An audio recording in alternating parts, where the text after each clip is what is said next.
Hello, everybody, and welcome to another edition of Old Scribes. I'm Matt Aguilar, and this is my partner in crime, George Willis, for our seventh show. George, it's been seven shows. We've been doing this for 7 weeks. Wow, seven's a lucky number too, right? That's so this right. should be a good one, right? That's All right. This should be a good one. Mhm. Let's jump right in. A lot of big happenings in the NFL. I guess this would be week. What is this? 6? Yeah, after 6 weeks going into 7, right? Going into 7. That's amazing how quickly all this goes by. Yeah, it's amazing. Yeah. I'm already not contending for our league championship in fantasy football. So Well, I just got back to 500, and I've got a pretty good squad. Jordan Love's my quarterback. King Henry's my running back. So I've got a few players. I'm hanging in there. I just need to stay healthy, like they say. You just got to stay yeah, healthy. yeah. I'm loaded down with Chiefs, which is ironic since I'm a Charger fan. But they had a bye this week, so still, Aaron Rodgers made some good points yesterday. I still lost, but I'm 2-3. So, I'd like to be better, but my team's been underperforming, George. Who's your quarterback? A guy named Patrick Mahomes. Okay. Yeah, he didn't score too many last week. Right. He hasn't been. And I have Kelsey as my tight end, so they just, Wow. Jeez, you got a lot of Chiefs. You do have a lot. I do. I'm almost embarrassed to say. Well, since we're talking about the AFC West, looks like Devontae Adams is going to move homes again, going from the Bay Area to the East Coast. Right. So, so Devontae Adams going to the Jets. A lot of happening with the Jets organization in the last week. I don't know if all of it is good. I don't know if all of it is bad. They played well enough this week, I guess, but I don't know. It seems all born out of desperation. Well, absolutely. I think that's the right word. You think about it. This was a team that came into the season with aspirations of contending for a Super Bowl. They seem to have some stability in their franchise. It was thought that everybody believed in the coach. The quarterback would be healthy, Aaron Rodgers. They had some weapons in Wilson and Breece Hall, and even some additions like a revamped offensive line and your receiver from the Chargers, Mike Williams. And you thought, well, this is going to be the year that they do something. And I think I even picked them to go to the AFC Championship at least, if not even maybe even the Super Bowl. But now they seem to be the same old Jets again. They're just, as you use the word, desperate. You fire the head coach, after 4 or 5 games into the season, and then you're elevating a defensive coordinator who's never thought to be one of the hot head coaching prospects. And now you signed Devontae Adams. Sure, he's a great receiver.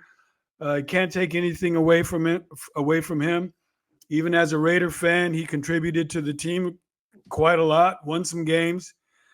But is he going to be the difference in what their season is going to be? They're doing a lot of things wrong. And the biggest warning sign was how poorly their defense played last week. That was supposed to be the backbone of the team. And if Robert Saleh leaves and now it's falling apart, then they're really going to be in trouble, because I don't really think their offense is that explosive, anywhere near as explosive as they thought it would be. Maybe Devontae Adams makes a difference and can dominate a game somehow, but I think they have a lot more problems than just that. Well, I mean, I think I don't know if you watched the Eli and Peyton version of Monday Night Football, but Bill Belichick was on there, and he actually said that Saleh did a pretty good job. He goes, "I'm no Jets fan, but it seemed to me like he was doing a pretty good job, and it just seems like it's the kind of way of the owner to kind of, uh,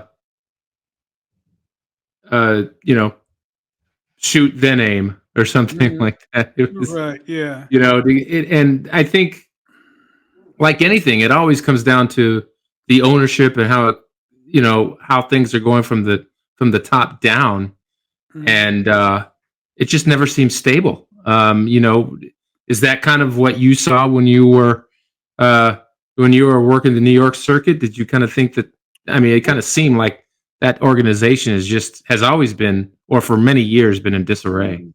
Well, you think about it. I mean, I've been around them since I covered the Giants exclusively from '83 to not '83, '87 to '94, and then once I became a columnist at the New York Post, I was over at the Jets quite a bit, and you see some trends. First of all, they've had a lot of pretty decent coaches come through there who are just absolutely killed by the quarterback situation. Uh, Todd Bowles got killed by the quarterback situation. Even Rex got hurt by that, because Mark Sanchez didn't turn out to be what they had hoped. Then Todd Bowles got, it was a mess. And then Robert Saleh, he's basically last year was ruined because Rodgers got hurt and Zach Wilson didn't play as well as he was drafted. And so now they find themselves almost like starting all over again. They sign these big name stars who are at the end of their careers and they never quite, pan out. They did that with Brett Favre. They did that with your boy LT. They gave him a little nice retirement package over there. Le'Veon Bell, they signed him and he was trash with them. Yeah, And they just keep doing the same thing over and over. And when they say same old Jets, that this is what they're talking about. I mean, I'm sure everybody who I know that are Jets fans are happy to have Devontae Adams on the team, but I would be just really concerned. You probably got the best game that you're going to get out of Aaron Rodgers the other night against the Bills, and you still right, lost. right, So right.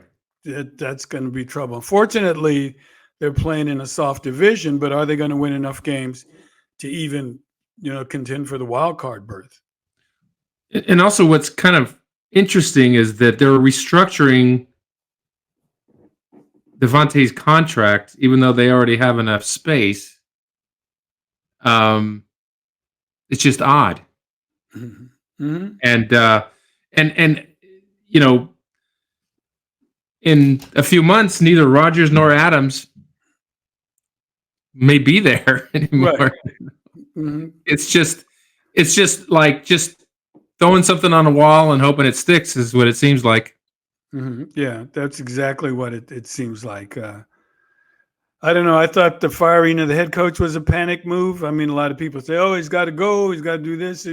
Well, if he goes, what do you have in place of that? Yeah, What do you have? Do you have the next Bill Belichick lined up to take over the team, or are you just trying to just hand it over to Aaron Rodgers and let him be the offensive coordinator slash head coach slash starting quarterback? Who's in charge over there? What are you trying to do? I don't know. Maybe Devontae Adams brings that veteran influence and kind of stabilizes the locker room a little bit, takes some pressure off of Aaron, to be the team spokesman all the time because nobody else talks on that team really yeah. that I've seen, and so maybe he can take some of the pressure off him with that, and they just need to get a couple of wins together, but the schedule is still pretty tough and they've got to find an identity, and they're losing the defensive identity that they had. And if they lose that, then I think they're really going to be in trouble. The interesting thing is that like you say, if they win a couple games, all of a sudden they're going to look reborn and they're going to be right back in it, and it's Mm-hmm. going to be like all these moves are going to look like master strokes by the Jets from Yeah, the but Jets brass, when does that ever happen with the Jets, though? When has right? that ever happened with the Jets? And not only that, but just firing a coach. It's not even halfway through the season, but firing a coach in the middle of a season it's happened before, but it's not, it's the exception, not the rule, that things turn out better whenever you start firing the head coach or any coach, even coordinators, Mhm, mhm. start playing the Yeah. blame game. I mean, It never seems to turn out right. well And at it, all.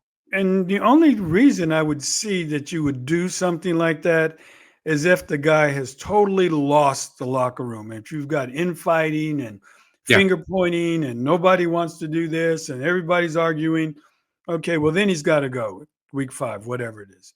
But I don't think the Jets were anywhere near that point, and maybe he wasn't the greatest at what he was doing at this particular time. He had some clashes with Aaron Rodgers during the season, supposedly over, the cadence was one, and then the other time when Aaron came off the field and Solid tried to hug him, and Aaron kind of pushed him back, and that became a big thing. But those are minor things compared to what used to happen with quarterbacks and head coaches back in the day. He used to practically fight on the sidelines. So Yeah, you but back then the coaches actually fought back. exactly.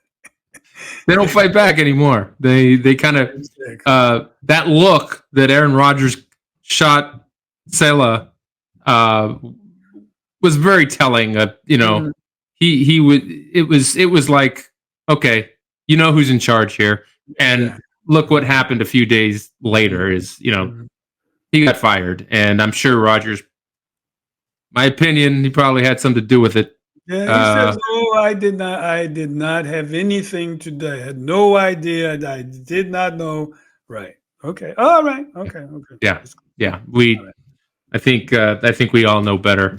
Mhm. Um, well, the Raiders, your Raiders, got a conditional third round pick out of that, which could Mhm. turn into a second round pick. Right. But it's overall, it seems like a move from two desperate 2-4 teams. Right. Right. My Raiders. I don't know where they're going.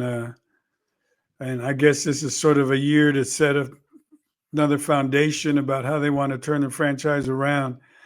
Uh, Steeler games are always big games. They've got a long history as rivals dating back to the 70s when they played in so many AFC championship games. So, when the Steelers come around on the schedule, it's a big game and you want to show up because it's all about physicality and who is the baddest, toughest teams. That's the way it used to be, and you would hope that's the way it is now.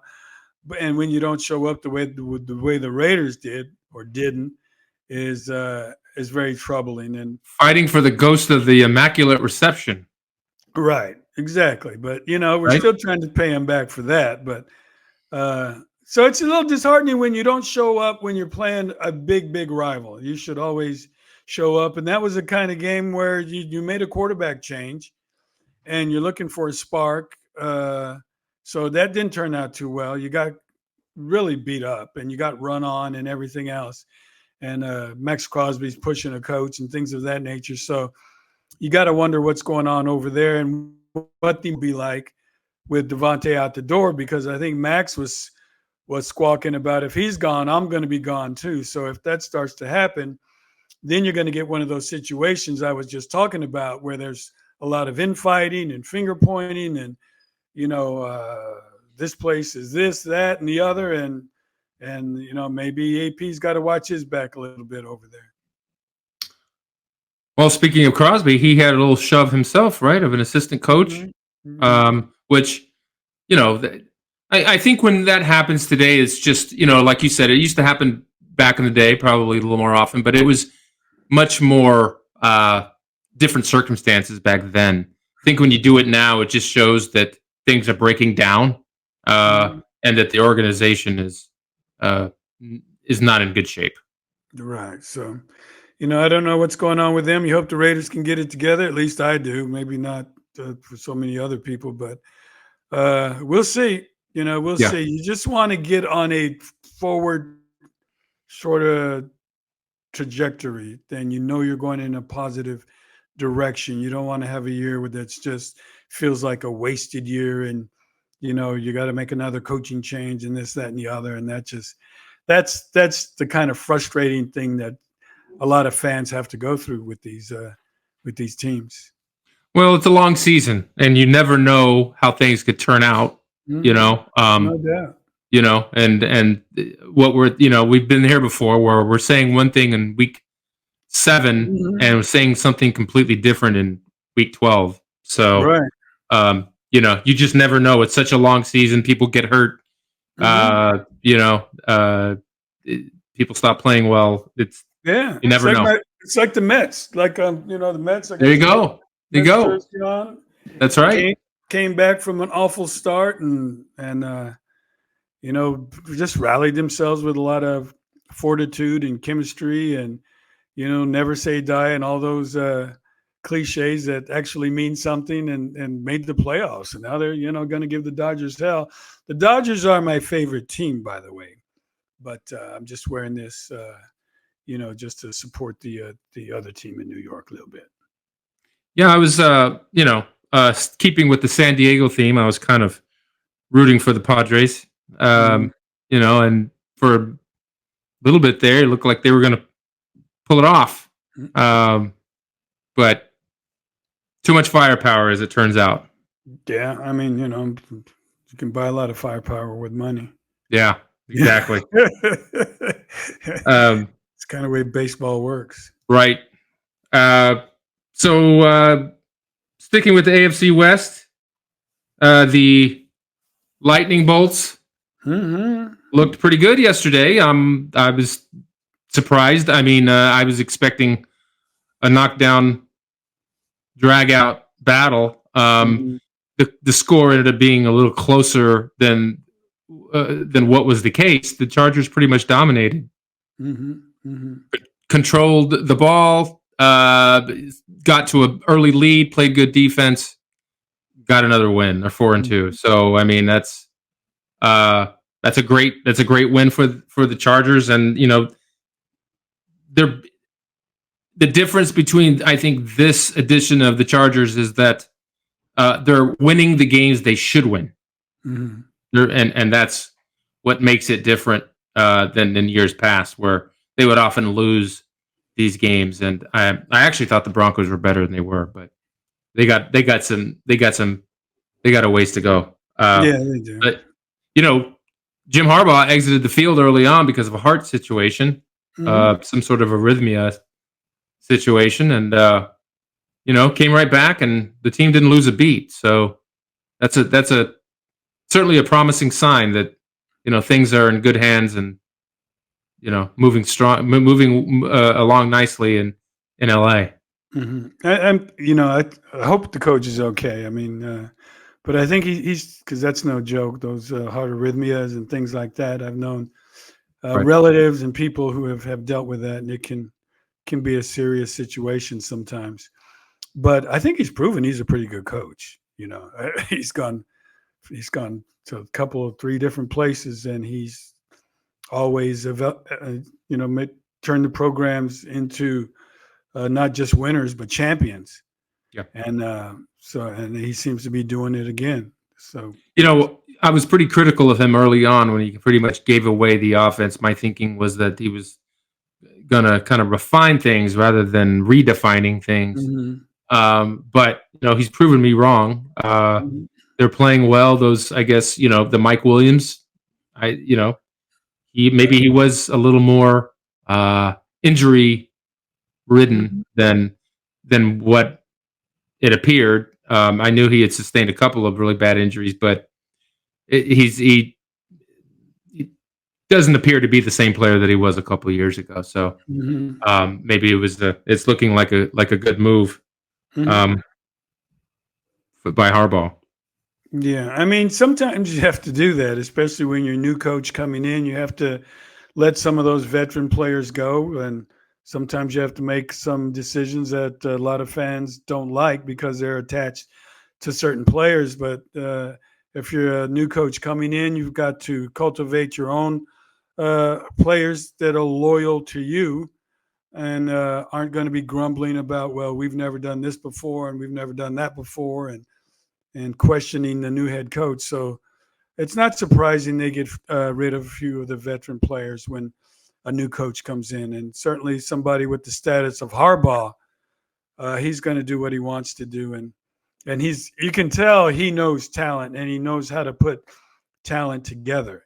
So I would trust him. I Yeah. trust whatever he does. I think, yeah, I guess my surprise is that he's turned it around so fast with Mhm. those moves being made, because I thought even if they do start doing well, it's going to take some time to recover from, Austin Eckler, Mike Williams, and Keenan Allen. Mhm. Those guys made up what, Right. 85% of their offensive output. I mean, Absolutely. that's a pretty big chunk of uh, Absolutely. of yards to just be shipping away. And Mhm. as Keenan Allen is proving, he's still quite a receiver. So, but yeah, I mean, he's done it. He's done it his way, as he always has. And Mhm. like all my Michigan friends told me, trust in Harbaugh, trust Mhm. in the process. So, okay, Right. Right. I And will. you're like you say, you're ahead of schedule as well. Ahead of You're probably schedule. you're probably ahead of schedule. Yeah, we'll see Yeah, how things get shake out, but obviously off to a promising start. You got to be pretty happy. I am. I Got to am. be pretty happy. So, sticking with the AFC, we got Steelers are rolling right along as well with Mhm. Justin Fields, and who put on a pretty efficient performance. What Um, do you think they should change quarterbacks? I do not think they should change quarterbacks. Yeah. No. Yeah. Um, yeah, I mean, I think they're 4-2, right? I mean, you have a winning record. It's just, and really, what is? I mean, I know he's the starting quarterback who lost his job due to injury. Mhm. But given his performances in the last couple years, Right. and with the way the team seems to be responding to Justin Fields' Mhm. leadership, I think that'd be a bad move. What do you think? Well, I'm wondering who the players like. We've read so much about Russell Wilson and having some conflict with teammates, even in Seattle. And I'm not sure about what happened in Denver, but what are the players like? Do they like Fields better as their quarterback? I think it's that kind of thing. Tomlin has to talk to a couple of the players and see, what's going on, because like you said, things are good. Maybe you could get a little bit more improvement if Russell Wilson plays to his peak efficiency. We haven't seen a lot of that in recent time, but if he gets back to where he was, then he's probably a better quarterback than Fields. But do the teammates are do the are the te- are his teammates going to respond to him? Because I think he's a tough guy to like. I'm not sure, but he comes across as a tough guy to like. Yeah, right. And also too, I think just like in boxing, do you go with the old guy or do you go with the young guy? I Mhm. mean, 90% of the time you go with the young guy, right? I mean, Yeah. because what's going to happen is, Wilson will probably end up getting hurt in a couple of weeks anyway, and Mhm. then you'll end up going back to Justin Fields anyway, Mhm. and then you'll have to, you know, it would be him having to, start all over again. Right. Um, I don't know. I think Mike Tomlin. I don't know. I think he's probably one of the smartest coaches in the league, and Mhm. he didn't get there by making haphazard decisions. So I Right. think I really think that he'll probably stick with what's doing well so far. And Fields didn't really. I don't feel got really a fair shake in Chicago. Mhm. The trajectory was still upward moving, even if it was a tiny bit. Things were still, they were Mhm. okay. And they just kind of said, we're moving on, and didn't give him another chance. So um, let the kid play. Let the kid see what he can do, and maybe he'll continue to gain confidence, continue to lead the team, and you never know. He's Mhm. I would like to see Tomlin stick with him, and I think he will. Mhm. Yeah, I would probably agree with you. I mean, let him keep going, and if he starts to have problems or start losing football games, you can always bring the other guy in. But like you Right. said, you don't want to just switch and then have to go back and all of that. Well, a couple of the Bengals finally won something yesterday, and over the Giants, they got the Browns coming up, so maybe Mm. they'll get a little win streak here going. What do you think? Yeah, I think they needed that win over the Giants. Sunday night was the Sunday night win, yeah, All right. and they got it. Giants. I'm not sure what the heck the Giants are doing. I just don't think the Giants are a very good football team. That's probably what it boils down to. And they're getting banged up. They lost their left tackle, Andrew Thomas, to a ankle injury, so he's going to be out for a while. And they've already got some key players down, so it's going to be a tough situation for the Giants the rest of the season. But the Bengals, I mean, you expected big things from them when the season started. They still got plenty of time. They're 2-4, so maybe if they get it going, I'm still a big believer in them, and I think they, Joe Burrow and them folks, they can put up some points with chasing them, and so I don't think you give up on them quite yet. And the Indianapolis Colts are an interesting team at 3-3. So there's some teams that are in the thick of it, and you stay at 500, you've got a chance. And it's shaping up to be an interesting season. There's some teams that have been awful. I think the Jags are probably the most disappointing team in the NFL. Team that was supposed to contend, and they're off to what, a 1-5 start, and they got trounced by the Bears. But hey, at least they got the referendum on their new stadium passed, so they'll have a new stadium to house Right. what's They been they a. are they are indeed terrible. But hey, how about those Bears? They went to London, took care of business. Caleb Williams looks really good. Mhm, mhm, Defense looks good. mhm. Suddenly the Bears look like a well-rounded team, which I didn't think I'd ever be saying that, but they do. They look good. It's funny when you watched Hard Knocks in the past, you always see these teams and you watch how they develop in training camp, and you always have big expectations for them when they start the season because you know the cast of characters. But most of the time it doesn't pan out. They always have problems and people get injured and blah blah blah. And coaches getting fired and this that. But this has actually been the team you kind of envisioned when you saw them on Hard Knocks. You had this young quarterback who was like bouncing everywhere and kind of just trying to be friends with everybody. You don't really always see that. But Caleb, if you saw him in Hard Knocks, he was trying to be friends with everybody. Yeah. Hey, what are you doing? Smiling at people all the time. Looked like he was the happiest guy in the room. And even when he did the little rookie sing along and you have to announce your bonus, and his bonus was about like, I don't know, $25 million. So he had a good time with that. And they look like they're having a good time. And they Yeah. look like they've got good chemistry. Obviously, the game planning has been good. And so, it's all systems go for the Bears. I kind of like them. Yeah. Yeah. In addition, they are just like the Chargers are winning the games that they are expected to win, and they're winning by a lot. And by like the third quarter, the game's over. That's very unbear like. It's Mm-hmm. not Yeah, typical. yeah. So yeah, it's people are starting to feel good in Chi-Town for sure. Mm-hmm. Um, Meantime, people in the Big D are not feeling so good. Um, I mean, of all the, we're talking about the Jags, we talk about, whatever, but of everybody, I think the Cowboys are just absolutely the biggest disappointment. They continue to be the biggest disappointment. It Yeah. doesn't look like any hope on the horizon. They're Mm-hmm. just a team, and it will, as long as they are under the ownership of Jerry Jones, it's just not going to happen. Yeah. Exclamation point. Cowboys have always. I look today, and they're the worst. They have the worst running game in the NFL.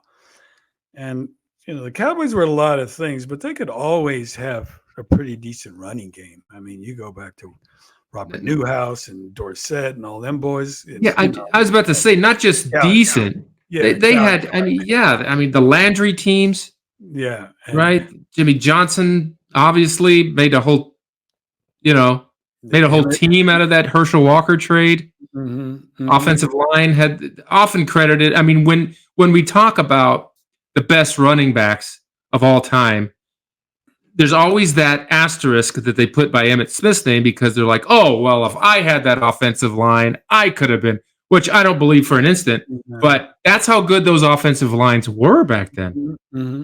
Yeah, And absolutely. and now it's like they don't even. It feels like they don't even know how to begin building a Hmm. football team. Hmm. Hmm. And they spent all the money with Dak and CD Lamb and all that, and you thought they could bank on that. They would have that, and that would at least get them be competitive in games and competitive for the division title. But it's almost like they can't even rely on that anymore. The awful game between those two, last couple of outings, and you have no running game, and now your throwing game isn't producing the way it was, and your defense stinks, and you just that's not a very good football team either. And like you said, Jerry needs to fire Jerry. Really, what else can you say? I mean, when you consider that you know, they had last won a Super Bowl in what 1995. Mm-hmm. Um, it'll be 30 years next year that they've won a Super Bowl. They haven't been a serious player in 20 years, Mm-hmm. right? Maybe more. Um, Yeah. yeah, it's for that to be happening to the Dallas Cowboys. That there's a whole generation of Cowboy fans that have never seen success. That's pretty amazing. Mm-hmm. Yeah, I mean that's true. You think about that drought. It's the people are they're almost getting to be like they can have grandbabies now. They haven't seen the Dallas Cowboys Super Bowl. It's like, Which that's a little different than when we grew up, right? I saw so much yeah. Cowboys that I got sick of them and I couldn't stand them. But Exactly. it's just not like that anymore. Yeah, yeah, yeah. I wonder if it's like, yeah, that's true. It's interesting. Yeah, when we were coming up, they were always good. They were like America's team and all that bullshit, and so either you loved them where I was from or you hated them. So Right? I always respected the players. There were a lot of players that they had I Oh really yeah. liked, like Staubach and even Jethro Pugh and people like that, Newhouse and Billy Joe Dupree, and you always had these guys that had Too Tall Jones, and Harvey Martin. yeah, and I so was I was number 77 on my Pee Wee team. Harvey Martin. No, he was 7. Right? Was he 77?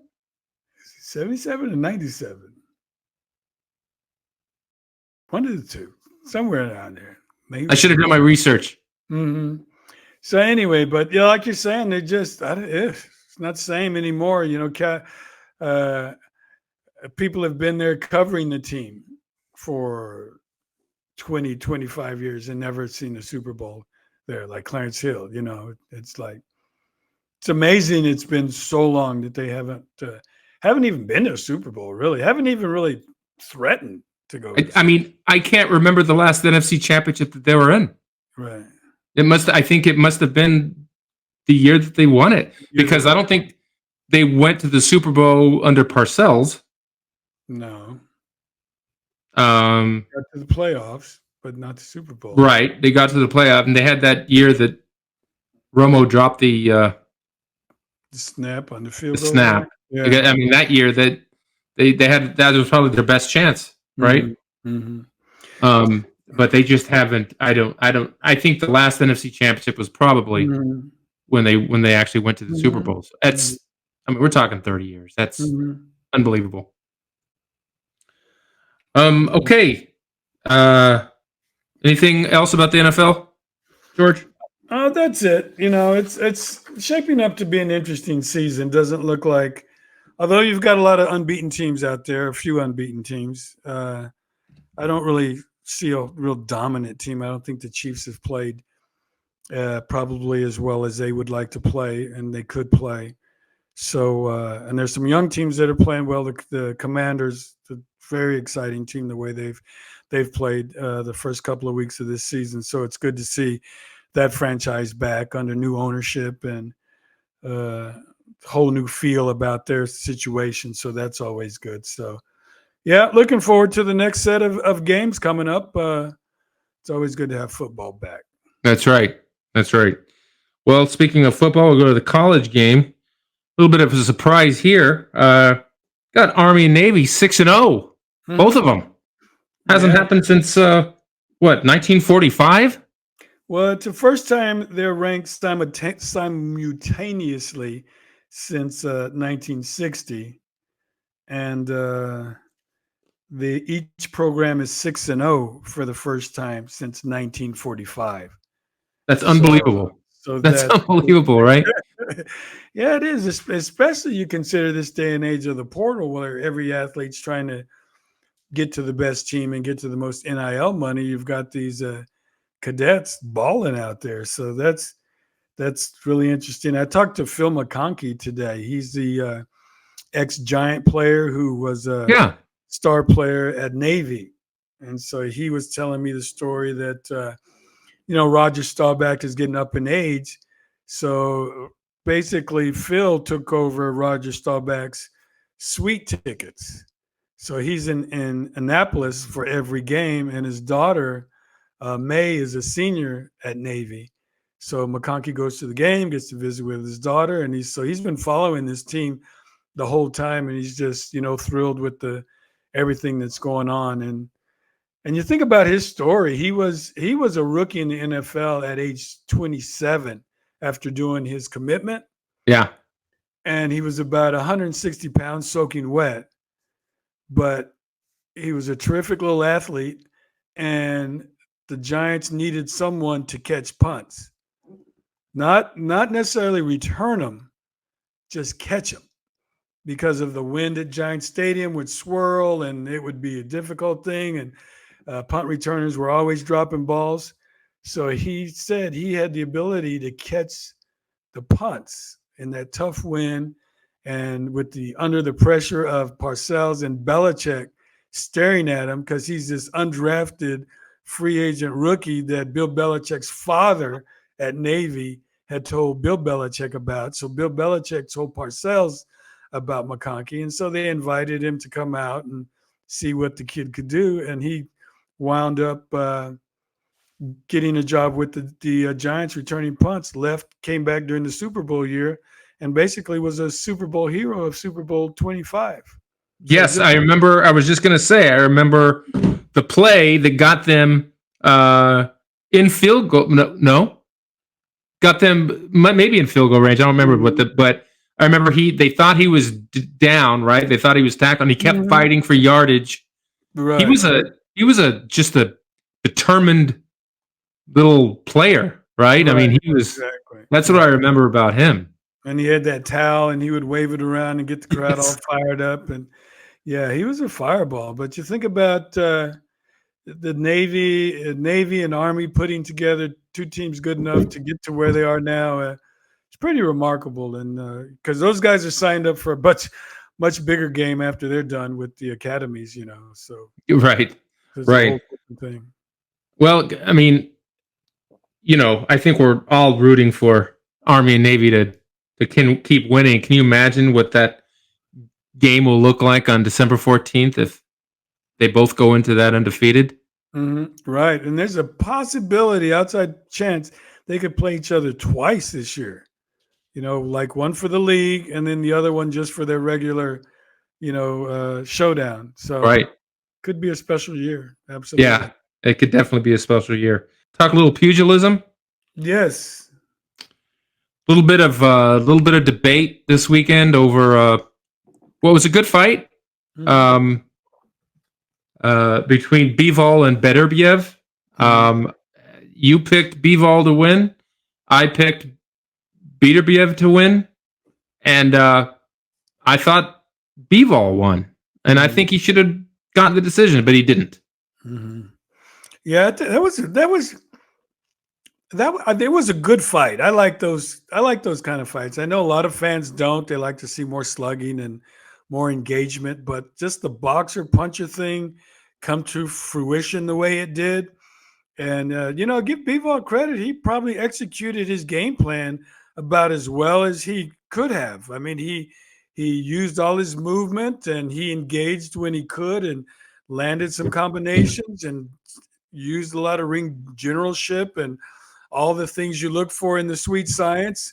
He survived. He avoided trying to get crushed by one of those powerful punches from Beterbiev. But so I thought he won the fight. I had Bivol winning 115, 113.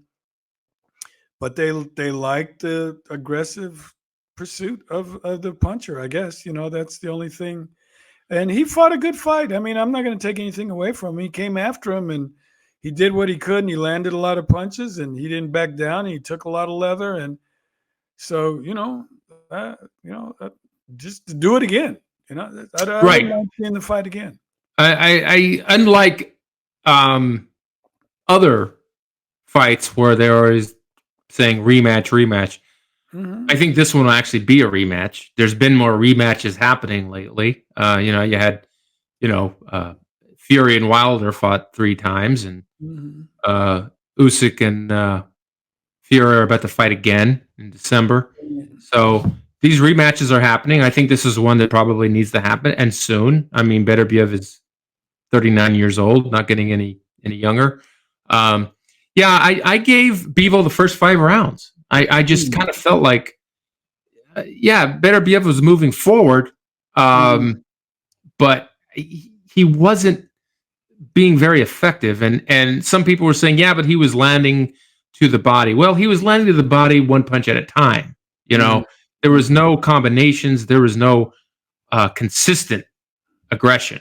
To me, I felt like it was a lot like the Trinidad De La Hoya fight, where like credit was given to Trinidad for this aggression, but it was ineffective aggression. Like he was just chasing Oscar, who made a strategic, he screwed up strategically at the end of the fight by kind of running the last 3 rounds. Mhm. That's where he screwed up, but I still think he banked enough rounds to win the decision.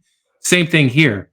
I think Bivol banked enough rounds. If he just I felt like he neutralized Beterbiev, and I picked Beterbiev to win. I really but I just the score was I had 115, 113 as well. But what made me highly skeptical is seeing that 8 rounds to 4 judge for and you said the same thing, and for Beterbiev. I mean, to me, that tells me that guy's a plant. That judge is a plant, because to ensure one fighter gets it, I don't know how it works. I don't know. I don't know how. But There's a rematch or something. it's just too far that direction. I could see a Beterbiev win. I think it's out there, but I could see a draw. But I can't see him winning 116, 112. Right. I thought that was outrageous. Outrageous. And people are like, oh, it's a close fight. It's not outrageous. Well, the score is outrageous. That score is outrageous. So, hopefully we do see a rematch. That would be what we'd all want to see. The fight itself, I thought, was okay. I felt like that was a fight that needed to be 15 rounds. They could have used the 15-round distance, because I felt like it was just starting to like kind of rise, like bread, like it was just starting to rise, and the fight ended. That's true. I don't think that Bivol would have lasted 15 rounds, but who knows? He could have had that extra reservoir that caused him to come back and make a great fight out of it. So it was by no means a great fight. It was a good fight. 15 rounds, I think it could have potentially been a great one. But you never saw that one punch that really hurt the other guy, I don't recall. And I think that's probably what you might have gotten had it gone 15 rounds. You get to that, 14th and 15th round, and fatigue starts to set in. And, those punches start to hurt a little more. Right. Right. So you never saw that one jarring punch. And maybe if there's a rematch, they take a little more risk than they did in this one, and I think that would make it a little better fight as well. Yeah, yeah. Uh, and I'm sure that in a rematch too, the Bivol, the sting of losing his first fight, and Mm-hmm. I'm sure that the animosity will build a little bit over the next few months. So yeah, I think hopefully it happens in the next year. And with these two, I think they'll do it. They're not the type of guys that are going to shy away from a rematch. So that's good news. Well, this weekend we have Tim Tszyu, the son of the former great junior welterweight, going up against Bakram Murdaliev, who's 22-0 and 16 knockouts, from Orlando Saturday. I guess Orlando is in good enough shape to be hosting sports again. I guess so. But it's Tzew's first fight after his upset loss to Sebastian Fundora back in March. And Murdaliev won the vacant title in April, beating somebody named Jack Calquet. So he's the champion going into this. But I think the storyline here is that Tzew's father, Kostya, will actually walk into the ring with him. They've been kind of had a Cold War going for the last few years. Really? But I guess things are trying to patch things up a little bit. And looks like Kostya will be in Tim's corner on Saturday night. Mm-hmm. Yeah, I guess hopefully that's a true reconciliation, and because it's always a little bit special when you see something like that, an ex-fighter walking their sons into the ring when they're professionals. So I know Australia would be excited for that. Big fight for Tszyu. You're coming off an upset when a lot of people had a lot of high hopes for you. He needs to establish himself, no doubt about that. But let's see, is he going to ever be as good as his dad? I know that's a big shadow to try to escape from and build your own legacy. And evidently they've had some conflict, and you don't know how that plays out in the ring or how that motivates Tim. So we'll see.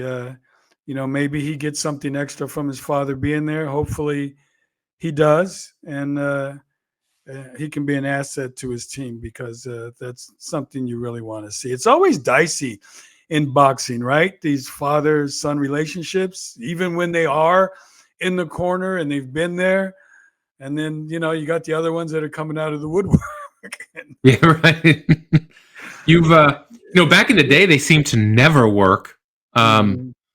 Lately, with the Mayweathers, the Tszyu, they seem to be a little more successful.